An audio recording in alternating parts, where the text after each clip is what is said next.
The sound of sneakers squeaking on polished floors echoed through the gym as the final basketball scrimmage wrapped up for the night.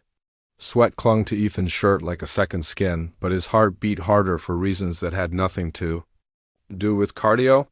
He had rushed through the last drills, eager for the quiet that came after the team left. The locker room, when it was empty, became his sanctuary, a place where he could finally exhale without acting, without looking over at his shoulder. He waited 5 minutes after the last teammate had disappeared before slipping inside, careful not to make a sound. The fluorescent lights buzzed softly overhead. Lockers stood in rigid rows, cold and metallic. Ethan moved to the far corner near the back showers and sat on the wooden bench. He pulled out his phone, checking for signal. A moment later, a notification popped up. "Dylan is calling." A smile tugged at Ethan's lips as he answered, trying to keep his voice low. "Hey, babe." Dylan's face lit up the screen, brown eyes. Messy hair, always smiling, always so far away. They had been dating quietly for almost a year, two boys from different colleges, meeting in secret, living in silos of pretend straight lives. "Thought you'd forgotten about me," Dylan teased. "Never," Ethan murmured. "Just waiting for everyone to leave. You know the drill." They talked about their days, made quiet jokes.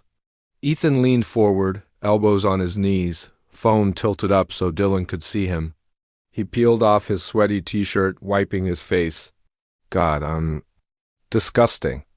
Dylan laughed. "You're hot, don't argue with me." Ethan chuckled, the sound genuine.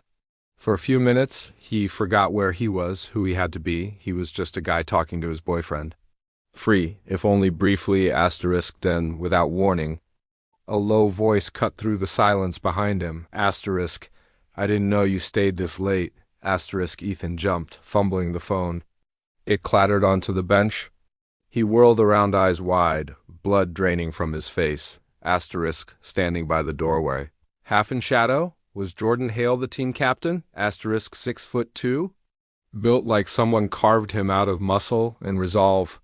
Jordan, who led the team with a voice of steel. Jordan, who walked like he owned every court he stepped on. Jordan, who had never spoken more than 10 words to Ethan outside of practice. Now he stood just 10 feet away, eyes unreadable, arms crossed over his chest. It's not what it looks like." Ethan stammered, grabbing his shirt and covering his chest like it mattered. Jordan's gaze dropped to the phone, where Dylan's voice could still be heard faintly asking, "Ethan? Hello?" "You should hang up," Jordan said. Ethan did, hands trembling slightly as he ended the call. He turned the screen face down. "Please don't say anything." A silence stretched between them like a drawn bowstring. Jordan finally walked. And slow, deliberate, he didn't look angry. "Just curious, I always thought something was off about you," he said, not unkindly. "You never talk about girls.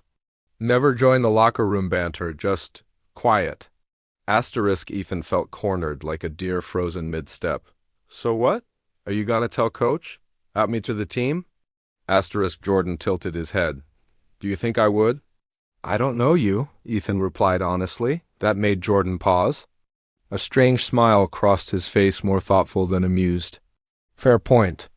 He sat down on the opposite end of the bench, just a few feet away.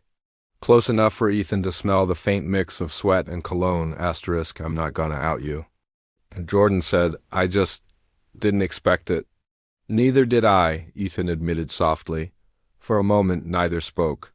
The tension wasn't hostile, it was something else. Charged, undefined. Jordan broke the silence. "Was that your boyfriend?" Ethan nodded, uncertain. Jordan leaned back against the locker behind him, exhaling slowly.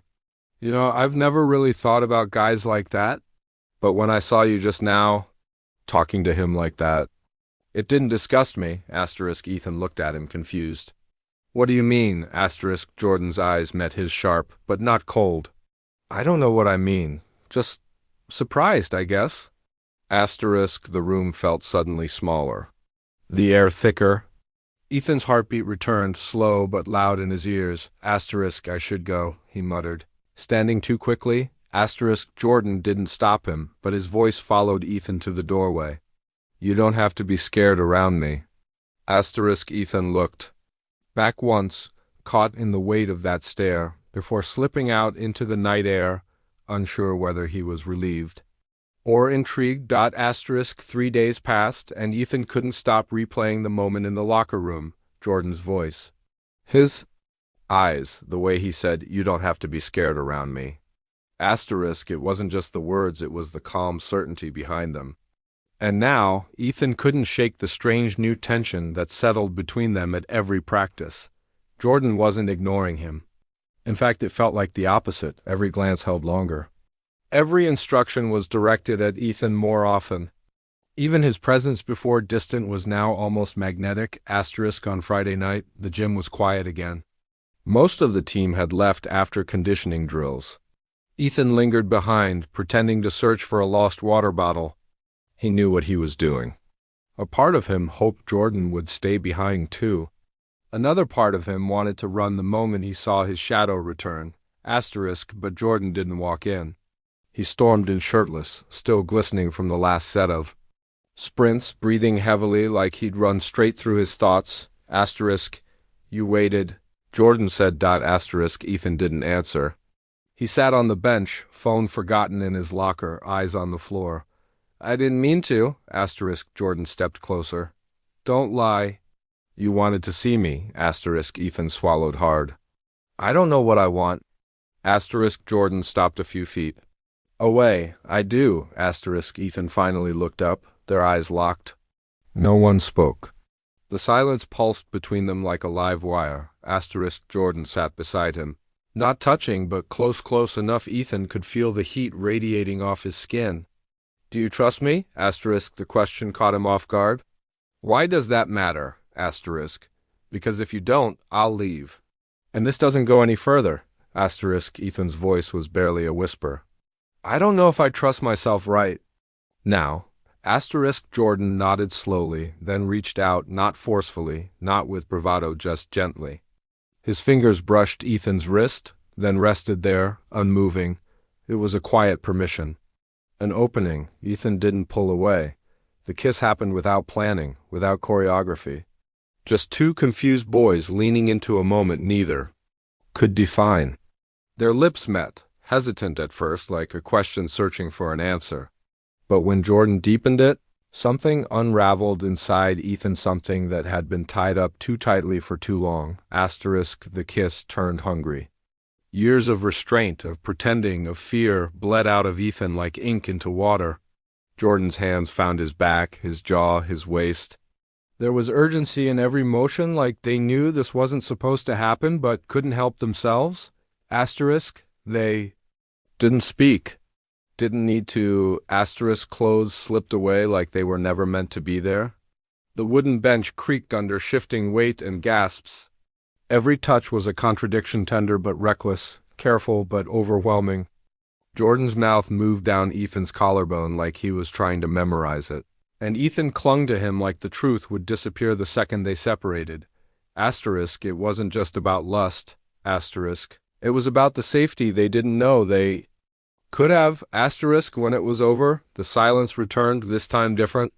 Not electric, not tense, heavier. Asterisk, Jordan stood first, pulling on his shirt without a word. He didn't look angry, just distant. The kind of distance that built a wall. Faster than any sentence could. Asterisk, I'm not good at this, he said, voice low. I don't know what this means. Asterisk, Ethan sat on the bench, still shirtless, still trying to catch his breath. You don't have to know, asterisk, Jordan nodded once. Then, without another word, he walked out, his footsteps echoing down the hallway. Like a closing chapter, asterisk, Ethan sat in the stillness, his heart no longer racing, just heavy. He reached for his phone. There were 3 messages from Dylan. Asterisk, miss you, call when you're done. Asterisk, still at practice? Asterisk, love you. Asterisk, his thumb hovered over the screen. He didn't reply. He couldn't. Outside, a storm had started.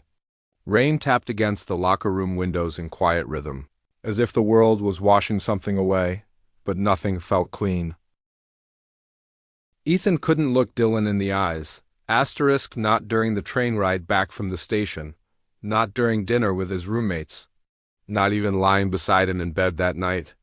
Dylan had come all this way, brought him his favorite snacks, worn that hoodie Ethan used to steal, and all Ethan could feel was guilt curdling behind his ribs. Asterisk, the kiss, the touch, Jordan's breath on his neck. Asterisk every time Dylan laughed, Ethan felt further from him. He had memorized that laugh once could pick it out of a crowd. Now it felt like a sound from another life. One he'd already broken and couldn't fix. Asterisk by Sunday morning, the distance had thickened. Dylan leaned against the kitchen counter, sipping coffee. You've been quiet. Is everything okay? Asterisk Ethan nodded too quickly. Just tired. Practices have been brutal. Asterisk Dylan studied him. You've barely touched me all weekend. Asterisk the silence that followed was answer enough. Dylan set the mug down gently. Ethan, did something happen? Asterisk he could have lied. Could have said. He was stressed, overwhelmed, sick anything, but his throat felt clogged with sand. The truth had built up like pressure behind his eyes, and now it was ready to pour. Asterisk. There's someone, Ethan said, barely audible. It was just once. I didn't mean for it to happen. Asterisk Dylan froze. His hands dropped to his sides like he didn't trust them anymore. Who? Ethan didn't answer. Who, Ethan? Asterisk. Jordan. Asterisk, the name was a wrecking ball. Dylan stepped back like he'd been slapped. Your team captain? Asterisk Ethan looked down. It wasn't planned. Asterisk wasn't planned. Dylan's voice cracked. You accidentally slept with him? Asterisk Ethan flinched. I'm sorry. I know that doesn't fix anything, but I am. Asterisk Dylan shook his head, blinking fast. You could have told me. You could have said you were confused. We could have figured it out. Asterisk I'm not confused, Ethan said, eyes brimming. That's the worst part. I knew exactly what I was doing, and I still did it. Asterisk Dylan laughed bitterly. At least you're honest now. Asterisk he grabbed his bag from the chair, hands shaking. I can't stay here. Asterisk Ethan followed him to the door, but Dylan stopped. Don't. If you say something sweet right now, I'll hate you for it. Asterisk the door closed. Just like that, Dylan was gone. Asterisk the apartment felt cavernous without him. Ethan stood in the silence, hearing nothing but his own breathing. Regret, sharp and unrelenting, settled in his chest like broken glass. Asterisk at practice the next day, Jordan was already on the court, bouncing a ball casually as the team filtered in. Ethan avoided eye contact, but Jordan noticed. Of course he did. Asterisk later, in the locker room, Ethan was alone when Jordan approached, towel slung around his neck. Asterisk, you okay? Jordan asked, quieter than usual. Asterisk Ethan didn't turn around. Dylan's gone. A pause. I didn't ask for that, Jordan said carefully. Asterisk. I know. I made the choice. I take the blame. Asterisk Jordan exhaled, leaning against the locker beside him. I can't pretend I regret what happened, but I do wish it hadn't wrecked you. Asterisk Ethan finally looked at him. Then what was it for? Curiosity? Boredom? Dominance? Asterisk Jordan met his gaze, unflinching. It was real. For me. I just don't have the tools to make sense of it yet. Asterisk Ethan swallowed hard. I needed it to mean something. Because I lost someone who did. Asterisk a silence hung, but not like before. This one didn't hum with tension. It rang with clarity. They were standing in the wreckage of something neither of them had language for. Asterisk Jordan placed a hand on his shoulder. You're not alone in this, even if we don't know what this is. Ethan nodded slowly. That night he sat alone on his bed, phone in hand. Dylan's contact hovered on the screen. He didn't call. Not yet. Asterisk some betrayals couldn't be bandaged overnight. Some truths had to settle, like dust in a quiet room. Asterisk Ethan stared out the window as headlights crossed the ceiling in fleeting streaks. The city moved on. So would he, but he would never forget the moment he gave in, or the boy who caught him in it and didn't walk away.